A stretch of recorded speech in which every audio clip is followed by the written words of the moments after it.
Bonjour, je m'appelle Bienvenue Sabrina. Je vais vous présenter mon parcours scolaire et professionnel.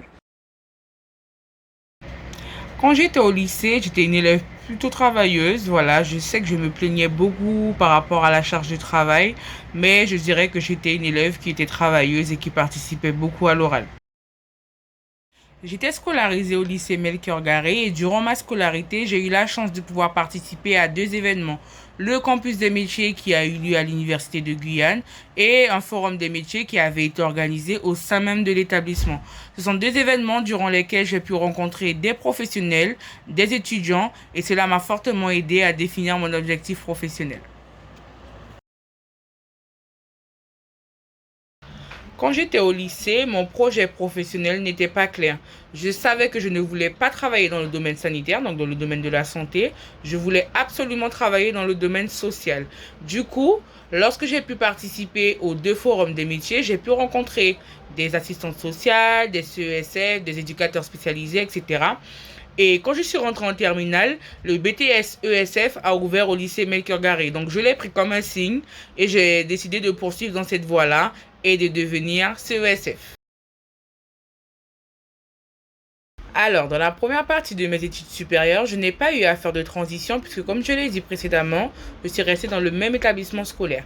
À part quelques amis que je n'avais plus avec moi, mais sinon, l'environnement restait le même. Donc ça, c'est un avantage. Autre avantage, en tant qu'étudiante dans un lycée, on avait plus de liberté au niveau des horaires d'entrée et de sortie de l'établissement et ça, c'était chouette. En clair, j'ai passé mon bac ST2S au lycée Melchior Garé et par la suite, je suis restée 2 ans pour pouvoir passer mon BTS ESF, économie sociale familiale. Du coup, vous allez certainement me demander, et dans la deuxième partie de mes études supérieures. Après avoir obtenu mon BTS ESF, je suis partie une année en Bretagne, dans la ville de Brest, dans un institut de préparation au concours et aux études supérieures pour pouvoir passer mon DECESF, mon diplôme d'état de conseillère en économie sociale familiale. Et là, la transition a été difficile puisque je suis partie à 8 000 km de la Guyane. Je me suis retrouvée seule dans un appartement au mois de septembre. Il commençait à faire un peu frisqué. Donc c'est vrai que c'était pas évident. Il a fallu que je m'acclimate.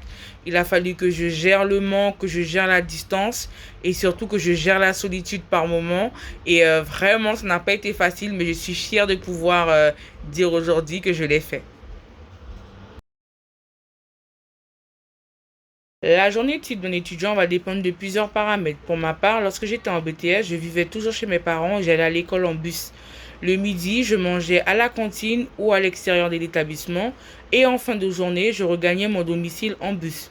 Là où c'était plus compliqué, c'était le mercredi après-midi puisqu'il n'y avait pas de bus mis en place par la région. Du coup, je devais trouver un transport pour rentrer chez moi. Soit on faisait du covoiturage avec les camarades, soit un membre de ma famille venait me récupérer. Lorsque je suis partie en Bretagne, je faisais du covoiturage avec une camarade de classe le matin et en fin de journée. Le midi, je mangeais à l'extérieur de l'établissement ou chez moi, parce que j'habitais pas trop loin de l'établissement. Et ça m'arrivait des fois d'utiliser les transports en commun, donc le tram et le bus. Durant mes études supérieures, j'étais boursière. Du coup, j'ai commencé à épargner en étant en BTS. Cela m'a permis de partir en métropole avec une enveloppe et de pouvoir subvenir à mes premiers besoins en attendant que ma bourse prenne le relais. Puisque il faut savoir que lorsque vous partez en études supérieures et que vous faites une demande de bourse, elle n'est pas forcément attribuée dans l'immédiat. Donc, il faut pouvoir prévoir une enveloppe financière pour pouvoir vous débrouiller dans les premiers temps. La réussite n'a pas du tout été aisée puisqu'il a fallu que je gère l'éloignement familial, le fait de gérer un logement seul, le fait de gérer mes démarches administratives seul, l'éloignement des lieux où se déroulaient les épreuves puisque j'étais à Brest, mais certaines épreuves se déroulaient dans d'autres villes. Donc il fallait que je m'organise avec des camarades pour faire la route, dormir à l'hôtel, reprendre la route juste après les épreuves et plein d'autres galères. Donc franchement non, la réussite n'a pas été aisée. Malgré tout, j'ai obtenu mon diplôme et je suis rentrée en Guyane en octobre 2015 et je n'ai pas attendu mon retour pour pouvoir postuler. Depuis la métropole, j'ai commencé à envoyer des CV, des lettres de motivation en Guyane. J'ai essuyé énormément de refus, mais vraiment énormément de refus puisqu'à l'époque, le métier de CESF n'était pas très connu. C'est plutôt le métier d'assistante de service social qui était connu. Donc, il fallait que j'explique aux personnes en quoi consistait mon métier.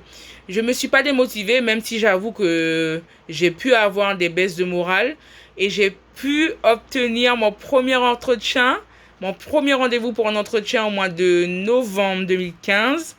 J'ai été acceptée et j'ai pu commencer au mois de janvier 2016, voilà, sur mon tout premier poste en tant que CESF. Alors, une fois arrivé sur le poste, on m'a fait confiance parce que les dirigeants de la structure savaient que je sortais de l'école. Donc, vraiment, vraiment, j'ai été mise en confiance.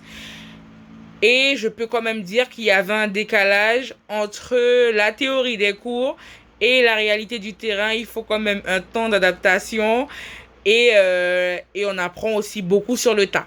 Voilà. Pour conclure, si je pouvais vous donner quelques conseils, je vous dirais de ne pas attendre les périodes de révision pour le faire, mais vraiment de travailler régulièrement, de réviser régulièrement vos concepts. Comme ça, vous aurez une charge de travail moindre juste avant les examens. En deuxième conseil, je vous dirais de croire en vous, quelle que soit votre origine, quel que soit votre objectif professionnel, croyez en vous et surmonter les difficultés, demandez de l'aide. N'hésitez pas à dire je suis en difficulté, j'ai besoin d'aide, je suis à bout. Voilà, c'est humain de pouvoir craquer à certains moments, mais vraiment ne laissez pas tomber. Et en troisième conseil, je dirais que la charge de travail qu'on vous demande au lycée n'est rien à côté de ce qu'on attend de vous au niveau des études supérieures. Donc vraiment, prenez courage, persévérez et mettez-vous au boulot.